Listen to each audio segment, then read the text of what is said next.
I got to kick this thing off. Can I kick it off? 1, 2, 3, 4.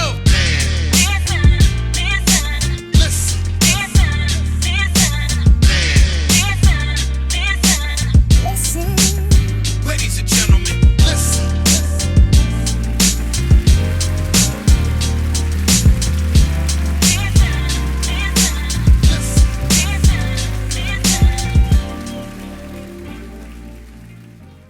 Conversate with Us Radio presents the Manlistens Show. We are the blackest radio show on the internet. We bring you our opinion on topics that affect the Black community in an effort to enlighten, enrich, and empower every brother and sister that falls under the sound of our voice.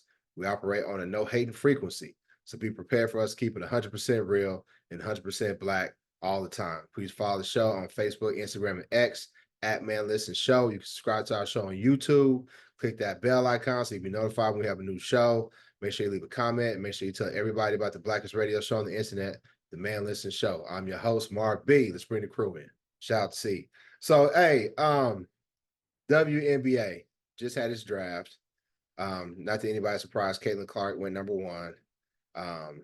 Angel Reese went, I believe, number 7 to the Chicago Sky. Her and the young Brazilian sister out of South Carolina, they both went to the Sky. I have to admit that we talked about it on the show before. I don't really follow women's basketball, even though I admit that when it comes to college ball, women's basketball is much better than men's basketball because of the fundamentals and just their approach to the game. But it seems as if because of the characters that were involved over the last couple of years, I mean, we did a show on Angel Reese. I know we did one when LSU won last year. And nclark, she's a baller. She's a baller for sure. But there's been a lot more attention to women's basketball because of these dynamic personalities. A lot of people talked about the draft, but then they brought up the salaries that they're making. And if you see it, they're making like entry level salaries. You know, I can't believe, the way the economy is now, making like $75,000 a season, on a rookie contract. And one of the things that stuck out to me was they said a lot of these women that were drafted, they probably won't even make a team because there's really not enough roster space for all of the women that got drafted to play on a team because the WNBA is just not, they don't have enough teams at this point. So what do you all think about the shift when it comes to women's basketball? And is it fair for us to keep comparing the salaries between a woman's rookie contract versus an NBA player's rookie contract? Because I saw how people were saying, okay, well, nclark's making $70,000 a year and Wemby is making, however many $1 million a year. And I don't feel like it's like a real fair comparison, considering like the TV dollars, the ad dollars that go behind the NBA, but people want to continue to bring it up. What are your thoughts? We'll start with you, Lab. Yeah, I think you make a pretty good point about it not being equal ad dollars and revenue and stuff like that. I think my understanding of it is the women are not asking for equal money because, yes, they play basically half the number of games and the revenue just isn't there. What they want is a similar percentage. So like the players in the NBA of the revenue, I think they get like 51% of the revenue or something like that. And so apparently it's less than that for the women. I think that's what, when they talk about pay equity, that's what they're talking about more so than actual dollar for dollar. I think they're talking about percentages. But they often brought it up though. They often, like in the past few years, and maybe they've changed their message to make it to where it's more, I don't want to say it makes sense, but it's more reasonable. Because if you're asking, hey, listen, let's talk about the split. Because I know in the past, that's been a contention between the NBA union, the players union, and the owners, that who has the majority of the TV dollars, the revenue that comes into the league. So when it was, it used to be more than 50%. I can't remember how much higher it was, but kept trying to drive that down, to like 49%. But I think, they finally got some good representation in there, and it's like 51%, which it should be, because like you said, in reality, we don't need them. We don't need them for music. We don't need them for, we are the talent.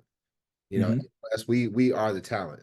Now the infrastructure and the distribution, no, we don't own that. But shout out to Q with the big three, what he's trying to do. But we don't need them, so we should have more of the revenue share. And I didn't know that the women didn't have that same type of contract put into place. Yeah, that's my understanding of it. Because I mean, yeah, there's no way you can realistically say that they should be making even half of what the men are, because I don't think the revenue is anywhere close to the total dollars being brought in. Yeah. Rico, what you think from a woman's perspective? I mean, I think that if we weren't making these comparisons, then we wouldn't be having these conversations and we wouldn't be moving the needle. So I think we do have to keep having these conversations and do have to keep making the comparisons. And whether it's about a percentage of the share or just making sure that they're being paid a fair amount, because it's going to be harder and harder to get good talent in there if they're not making enough money to sustain, you know what I mean, living that type of life. Because we all know athletes have a shelf life. So, and it's only going to be so many spaces for the women to move into the broadcast positions that people like Shaq and them move into after basketball. Yes. So they have to be thinking about not just now, but the future too. So sometimes when you think about athletes, how much they make, people think it's so much, but this is for this period of time. If they get injured or if they get, you know what I mean, kicked off the team, they're going to have a whole new life, and they've been doing this for their whole lives. So I think that it's just important for us to realize that it's the fact that people are even out here talking about the stats, talking about the differences in pay, that we are even making the progress that we've made today. So even just by us having this conversation today and us realizing, okay, so they're looking for a percentage of the revenue, because I didn't know that either. So if that's, a talking point, then it might go back to their representation. Because like you said, if the NBA men finally got some representation to kind of stave off the owners, maybe that's a similar problem that they're having in the WNBA. And maybe they'll be able to get, some better representation and move that conversation to, a 51% share for them as well. And I think that with the NIL deals and the girls coming in that already have a reputation and an image, I think the revenue is about to start shifting too. So if they can change that percentage point, that increase in revenue should put them, like you said, more reasonable, more economical, or something to that effect. But we have to keep talking about it in order for us to make anything change. I think that And in the past, you've had,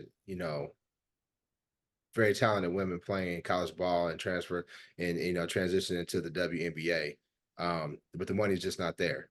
The interest from fans just isn't there. And I was, reading comments and talking about, and I've said it in the past too, when we discussed it, they said, well, women don't support the WNBA, right? But somebody made a good point. It was like, listen, we need men to support it, because there's certain men who, like laugh, they just love to watch sports. So they'll watch everything. So the way that it's going to change, and shout out to C, she called me out on it. She was like, people like you don't watch. And that is something that's going to make a difference for them when it comes to, you need asses in the seats. You need fans that are going to show up. And I live in Dallas, and the team in Dallas, they don't play where the NBA team plays. They play in a much smaller arena, and I'm sure they're not selling out, right? So they're doing whatever they can. They probably have numbers comparable to, like, D League teams or other semi-professional teams or whatever. But I think with Caitlin Clark, with Angel Reese, I think a lot more people are saying, hey, listen, I'm enthused and I want to see women's basketball. I know with Angel going to Chicago, I know a lot of people that say, I already bought my ticket for when she comes to my city. And I've never really seen a women's basketball player, garner that type of attention. yeah, I can't tell you when the last one. I mean, this year was like a phenomenal, because there's so many different talented women that people was excited to see. Man, it's I don't even remember if like Cheryl Swoops or or Lisa Leslie drew that kind of attention. I don't recall. Maybe I was too young to recall that, but I don't. I mean, they got more recall. attention than most people. I mean, you had like when the Yeah. Comets were playing and they were balling out. Mhm. There was attention, but it wasn't sustainable. And Right. what Right. you need sustainability, because like when Jordan transitioned out, Kobe, Mhm. LeBron came in, and it was always a new star on the cusp. Who's going to be the next face of the league? Yeah. And I don't think that you never really had a face of the WNBA league. You had, Tarasi, you had Swoops, you had Lisa Leslie. I think out of all of them, I would say Lisa Leslie probably you would say is the face of the Right. league. But now with Caitlin being such an incredible baller, well, all of them are ballers, but then Yeah. Angel, she's a beautiful woman and she has a dynamic personality. And I think that right there is what you need. You know, often talk about the NBA was dead back before Bird and Magic Johnson saved it. Yeah. And maybe Yep. this Bird and Magic type of duo that Mhm. can not even, I wouldn't say revitalize, but actually vitalize this league. Yeah. And the only reason why I really care about it is because I don't know the numbers, I don't know the statistics, but I gotta assume that the lion's share of the women who are playing are Black women. And I always talk about, equal pay, fair pay for Black women. So it's very hypocritical for me not to champion this cause when I champion all the other causes. And we talked about how those women might not be able to get a roster spot just because they're not a roster spot available. Because you're gonna have to beat somebody and take their spot. Mhm. Right. And it's hard to take a grown woman's spot when you're just coming out of college. Right. You got what? Women, okay, now I gotta go overseas to play. Yeah. And that comes with money. But there's also we talk to guys, the men that I've talked to who went play in Europe is always something somewhat sketchy about that. Now we had the stream where Brittany Yeah. Brittany Griner. ended up in prison in Russia, but the people I was talking about, like we might not get paid this week. Mm. And then it might, we'll get paid, but like, did we get paid this week or they're gonna come next week? Right. It's different stuff that they have to subject themselves to when you're going to play in another country. And hopefully, our women can start to stay here in the US and do, because like Rika said, there's a short window and be able to capitalize on that. And we also have to realize too that really the WNBA and really just women's professional sports in general is really something new, relatively speaking. So they're 25 years old, maybe by 25, and they're the oldest league. So you look at how the NBA was at 25 or how the NFL was at 25, and they had some of these same issues, man. So it's something that is just with longevity. But yeah, this crop, Angel Reese and crew, they're going to be able to usher in not only themselves, but so you see all these young girls that are at the games that are inspired, and so then they'll get inspired to go play. It's almost what happened when the Dream Team went to Europe, and now you see all these European kids like balling out because they saw those people that they could look up to, and these girls are seeing that right now. Yeah, even the girls that don't want to play basketball, I think they still see somebody on the court that they can relate to. And, they follow Angel, they follow all these other young up and coming Black athletes. And I think that's creating a whole different type of relationship with women's sports. Because I think that, you know what I mean, with men's sports, we see them in the media and on TV all the time, but you never really saw women athletes on TV and commercials and stuff like that. So they weren't as in your face as they are accessible now because we have social media. So now you can actually follow them on Twitter and see what they like and know what's going on in their lives and feel like you know them like young people like to do. So I think they just have a different connection to the athletes that are coming out now too. So I think that's good for, all sports really. What do y'all think about this? This might be somewhat controversial, but we're going to talk about it. When you look at Angel, you look at some of the other players that have come in.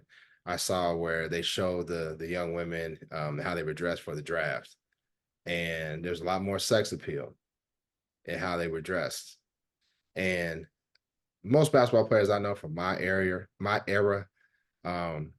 you could tell that they were beautiful women, but they was hoopers at the time, so they wasn't really worried about having their weave tied or they were ballers, and they were athletically built but thin, what I'm saying, because they're running all the time. And then you see them after college, after they stop playing ball and they kind of, you're not working out as vigorously, and then you kind of, you fill out a little bit and you like, God damn, she bad. You know what I'm saying? Like, hold on, what happened? Because they tall, 5'10, 5'11, 6 foot, tall, thick, or whatever. And not to sexualize them, but this is the point that I'm making.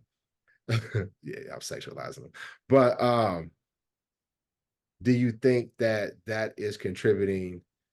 That is a contributing factor to all this. That the new crop of women who are playing seem to be playing into their sexuality, into their femininity more than in the past. I mean, not for me. I think that less than their sexuality, I think it's more that they resemble the girls that are in that generation more. So like I didn't walk around looking like a hooper, so I didn't necessarily relate to hoopers, but these girls walk around with lashes and weave tight, and you know what I mean? So they're kind of like trendsetters as well as hoopers. So they're more than just, you know, basketball players. They're like influencers who really have the attention of that generation because that's the stuff that they're into. They're That's a into, way of describing it, an influencer. That Yep. that is that's a good way. Yeah. Yep. I mean, they're really like resembling what's really popular in their era. So even though it looks weird to me that they're out there doing physical activity, looking glamorous, that's not weird to them. They, you know, that's what their generation is into. So I think that that's just less than, you know what I mean? It might be obviously catching more attention of male viewers, or, you know, the more attractiveness, male and female, people who are aesthetically pleasing tend to bring in more attention than other people. But at the same time, I think that it's also just their relatability to that generation is coming up. So Yeah, and I think especially with the NIL stuff now, they are on TV a lot more, and so they probably do have people telling them, "Hey, you need to present this certain image, and you But have I'm to sure always be." Cheryl Swoops and I can't remember the other two women that played for the Comets. I'm sure they probably didn't have a stylist. Cynthia Cooper, yeah, and Cynthia Tina Cooper and Thompson, them. yeah. That I'm sure they didn't have a stylist. I know for sure Angel Reese got a stylist. Oh, for sure, and you know, and so these are cultivated. I'm not gonna say that they're not being themselves, but part of their images are cultivated to give them the best opportunities financially and have more opportunities and stuff like that. So it's no different than the guys, though. I mean, you look at it. I mean, if you talk, there's no ugly superstars in the NBA. I mean, seriously, you know, you look at the guys that you think of, they're attractive men. I mean, seriously, that's what sells. I don't know, man. Tyrone Hill and Olden Polynice. Right, but they weren't, again, that's what I'm saying. But they weren't pushed down your throat, though, is what I'm saying. Yeah. right, they're not the face of anything because I Yeah, don't the people those that are being pushed are generally attractive people in every walk of life, really. Mhm. Yeah. Yeah. Yeah. I don't know, man. I think another point of contention is, Kate and Clark, she went number one. And clearly, she's got the complexion for the connection, in spite of her being a baller. But, a lot of people brought up the point on X, and they were talking about how, she was on SNL. She was doing the new show with Michael Shea and the white boy, whatever. And her team, she had her team on there with her. And people was like, why is the loser, the runner up, why are they getting all the attention? Now, obviously, South Carolina, I don't remember them having any girls on the squad that stood out in the way that Caitlin did in terms of balling. I don't know. Was Angel going on SNL? I don't think Angel was on SNL or invited to SNL. Could be wrong. I don't remember. Yeah, I don't They think won so. last year, Yeah. but even last year you had Jill Biden talking about, I think we should invite both teams. Right. Right. Yeah, that was ridiculous. So a lot of people are pointing out that racial element. Is it because she's the so-called best baller? Obviously, she went number one, right? So they proceeded to be the number one baller this year, or is it because she's the white face that could save the league, or not even save it, or push the league to the top? Right. They don't have to be mutually exclusive, though. I mean, because the girl is, I'll be honest with you. I've not seen a player that does what she does. So she is that baller. She's not one of the perceived, but she is the girl. Mm-hmm. I mean, but even with that, we still know that, I mean, she's, like you said, the right complexion for the Yeah. protection. So she's going to get those advantages. They're If going she to went to a white ass Indiana. She went to the Indiana team. Like that's a perfect team for. Man. It's like man. Bird, you know what I'm saying? Like, It is exactly. like Bird being from Indiana and going to Boston. Like we always say, Boston's like the white man's Atlanta. That Yeah. like if she went to LA, it'd have been like, I don't Yeah, exactly. She wouldn't have fit. Yeah. right, Yeah. right. Culturally, right.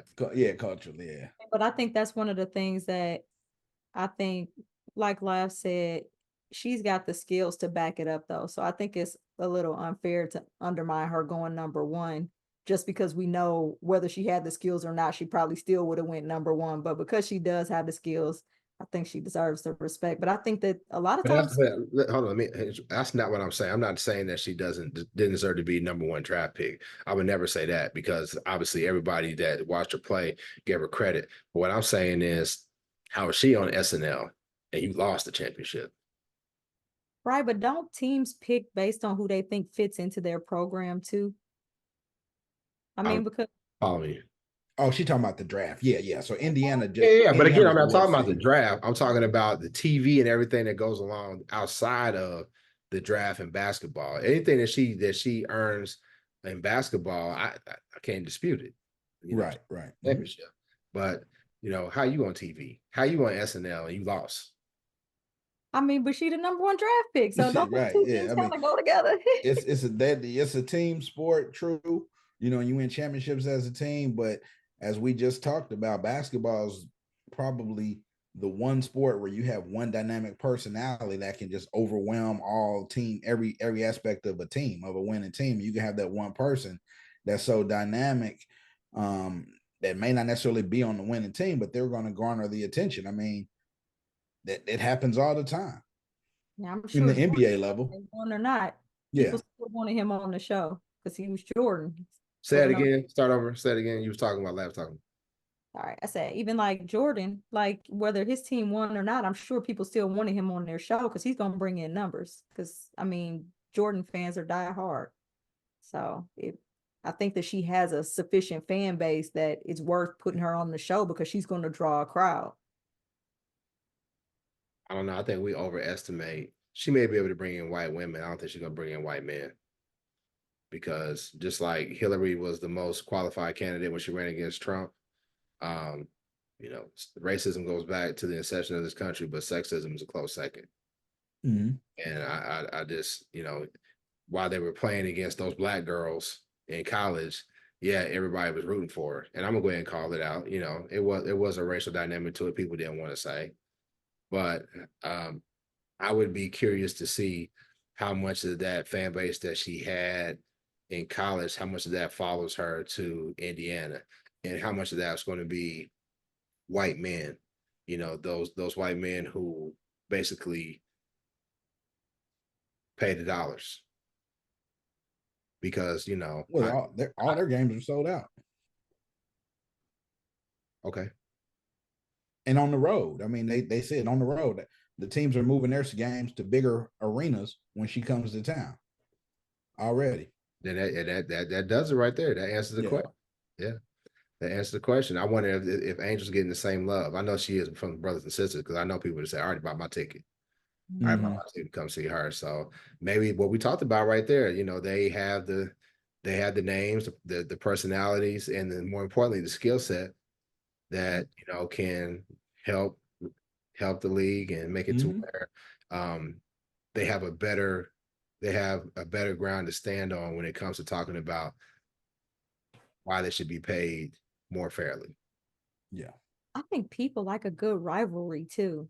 That too. Like to see that matchup, that competition, to see, okay, my person winning this time, my team is gonna win this time. Now you got fans of teams that ain't never thought about being a WNBA team fan before. Now, fans, they feel like they have to wear the gear to the game. So if the games is selling out, the gear is soon to follow. Right.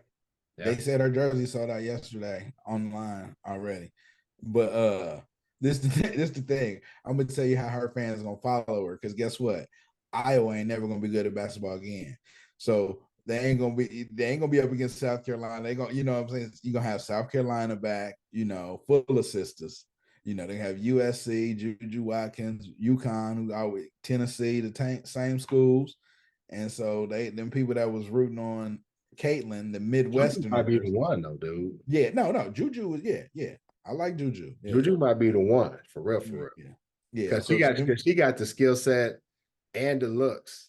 Like and Angel's a big woman, right? She's got the post game. She's gonna give you the double. But when you talk about like, you know, that flash, yeah, that Juju handle, shoot, everything. handle, that Juju's got that element to her game that probably is gonna shoot her to the top. You know what I mean? And people don't realize she broke Caitlin Clark's freshman scoring record this year.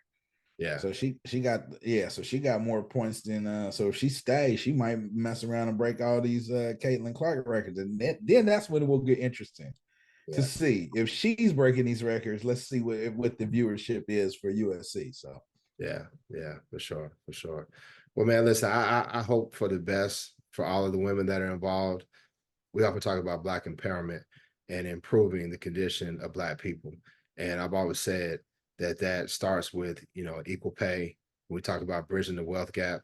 And this is just another piece of it. A lot of people be like, well, you know, they getting paid $75,000. I'm making 50,000 or 60,000, and I gotta go to work every day. And they getting paid 75 grand. You know, they paying what, 3 months of basketball, and all they gotta do is shoot free throws. And a lot of people will hate on that, but what you don't understand is that precedence trickles down. And you know, if we can get a victory in one place, it'll make it more easy for us to get a victory in another place. And then we stop having to have the discussion of how Black women are making 70-80% of what their counterparts are making. Right. And why is that important? Because we all we got. Yeah. If we in the household, I'm a Black man who wanted to marry a Black woman. If my wife is making more money, I'm making more money. That means our kids have more access to more resources, and it's important. So that's why we have to talk about this. Yeah. And the WNBA, they're slowly coming around, because not too long ago they didn't even have, like, again, this is a league full of women who in our society are probably 98% of the time looked upon to raise the kids, right? So some of these teams didn't even have have childcare services available for their women, you know. So they didn't offer, they didn't cover, you know, stuff like that, insurance stuff. So they're flying coach. They don't get to fly private. Right, they're flying coach. So and we're talking about a league that's 70% Black. Yeah. 70% Black. So, you know, this is important, you know. So, and it's like Lev said, it's all women, not no Caitlyn Jenners. And, you know, shout out to Caitlyn Jenner. You had that terrible stuff to say about our brother OJ Simpson. Rest in peace, OJ Simpson. Caitlyn Jenner talking about good riddance. And, you know, OJ was actually found innocent. And when you look back at it, there was no way that man killed them folks. You know, we can go deeper into it about what they was involved with and everything that probably led to their, you know, untimely demise. But Caitlyn Jenner, we know, well, Bruce, we know that you actually caused the death of somebody. So you need to watch your mouth when you talk about one of our ancestors. You know what I'm saying? Shout out to OJ. Even though OJ sold out on us, you know what I'm saying? We still got hold on, Rika, you looking kind of sketchy now. What you trying to say now? No, I'm just gonna say I knew you wasn't gonna let it slide all the way. No, well, yeah, OJ. But here's the thing, yeah, OJ sold out, and OJ learned a valuable lesson, and people can learn a valuable lesson from OJ about, you know, trusting them white folks too much. You know, because OJ, hey, listen, he left his Black family, got a white family. Then he got caught up in this case, and all of Black America rallied behind him. And it was like, well, why you rallied behind OJ? OJ said he not Black, he OJ. But you know, us, it's like, okay, it's another Black man with racist cops planting evidence. So yeah, we wanted the victory. We wanted justice, right? That's what we wanted. And then OJ didn't learn his lesson about fooling with the white folks, and then he got arrested and thrown in jail for what? Stealing his own stuff back. They baited him into that. They baited him into doing it. They said, well, come on. They baited him into it. OJ thought he was Ron O'Neal up in there. OJ Yeah. was Ron O'Neal getting his own stuff, and and the ones that hyped him up to do it was taping it. Yeah, exactly. Arrested. But I still love OJ. He finally learned his lesson. That's why he's only messing with Cam and Cam and Mace. Mace. Yeah.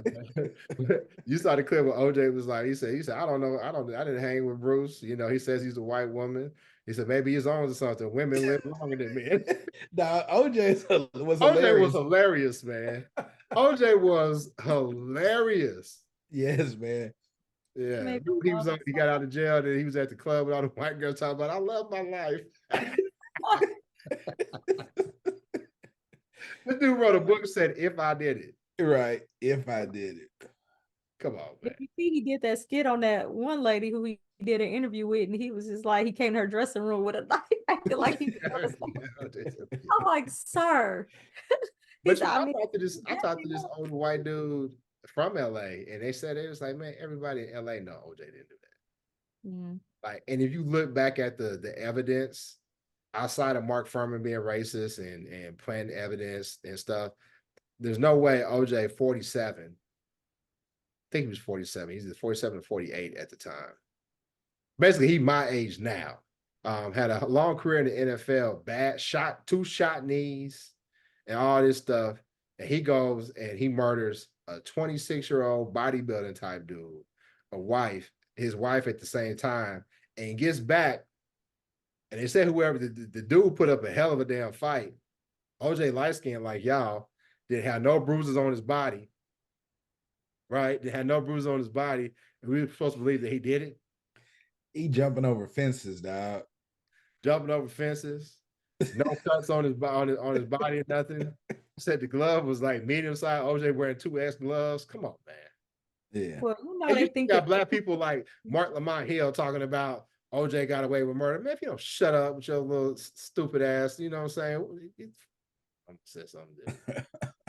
Come on, man. Hey, man. It's really disappointing for black people to be like OJ did it when you can really objectively look at the evidence and see he got off for a reason. I don't know about looking at all the evidence, but all I know is that no matter what happens, there's always going to be people that believe one thing and people that's going to believe another. And once people make up their mind on something like that, it doesn't matter what evidence you show them, unless you got videotape, like the old Chappelle show skit. You gotta have video evidence. You know what I'm saying? And people still gonna say, nope, that's not what happened. So, man, if it was, you wouldn't have been sensationalized like that. The prosecutors probably wouldn't even have tried to take it to trial with all that shoddy evidence. Yeah. So if it wasn't for his notoriety, I doubt they would have taken it that far. But they didn't want to take no L and say, I don't think we got enough evidence. You know what I mean? Prosecutors don't want to lose trials, especially not murder trials. That doesn't look good for their office. So for them to take it bad look. It definitely was a bad look for him. And OJ had the best of the best. Shout out to Johnny Cochran. Robert Kardashian too. It's unfortunate that, on the other side, there was a brother that me and Lab got something in common with. But, it is what it is. Let me ask y'all this before we wrap up. I'm older than y'all. Where were y'all at when the verdict was read? I was on the school bus in the 8th grade. Leaning out the window cheering with everybody else. I was in world history. I was in world history class and we watched it. They rolled out the cart from the library with the TV on top of it. I take that back. We didn't, because we had Channel 1 at our school, and so we had a TV and they had them mounted in every. That was the first year. Like second year, they had it. Every room had a TV in it, mounted on the wall. So I was at Mizzou, and I remember we used to hang out in Brady Commons. Y'all know the little corner we had at the studio. So for all of us went to the University of Missouri, y'all, and probably should have said that. They'd be looking us up. Anyway, we all went to the same school, and there's a little nook in the student commons where all the black kids hung out, and they actually they had a TV on the little roller. They must have brought it in from the library, and they set it up in Brady, and everybody watched the verdict. And I remember, the white folks was, yeah, and all those black folks was like, yeah, we was running around celebrating and stuff. So it was crazy, man. I can honestly say I didn't celebrate. I wasn't mad. I mean, it's just like I was just like, huh, okay. You know, I was shocked. I'm not gonna lie, because I thought they was gonna hem him up for sure. I was like, yeah, man, they gonna get the boy LJ. I remember when the police was chasing them, I was working at a call center Uh-huh. and on an auto dialer selling pet insurance. So I'm on the phone, and yeah, you know, them old school call centers, like, you know, you just once you hang up, another phone call's coming through, another one's coming through. And I called this dude. This dude said, "Man, if you don't get off my goddamn phone, OJ driving down the highway, running from the police." You know, we didn't have the internet then. We had, you know, You AOL. had to stay live. The internet was just now coming into play. Yeah. That was happening. And I remember all of us in the call center was like, "Yeah, hear what they're talking about with OJ?" You know, so like we heard it because we was on the phone with customers. And get off my phone, man. OJ running from the police. Yeah. What a time to be alive. Man, for real. That was crazy. That's one of them days everybody remember too. The verdict and the day when he was running for everybody remember where they was. At least I do. I know. Yeah. He was in the white Bronco. He was in the white Bronco. So it was the slowest chase. That chase was so slow. Yeah. People was on the highway lined up with signs and stuff, and that was crazy. That was crazy, man. I remember shout out to Paul Mooney. Paul Mooney had a joke. He said, OJ learned real quick who to call. He was like, so he called on the white boys to come get him. He was like, Bill, click. Dave, click. Steve, it's the juice. Click. He said, but he called AC. AC was like, come on, Edward, let's ride. Shout out to Paul Mooney. Yeah, so but anyway, rest in peace, OJ.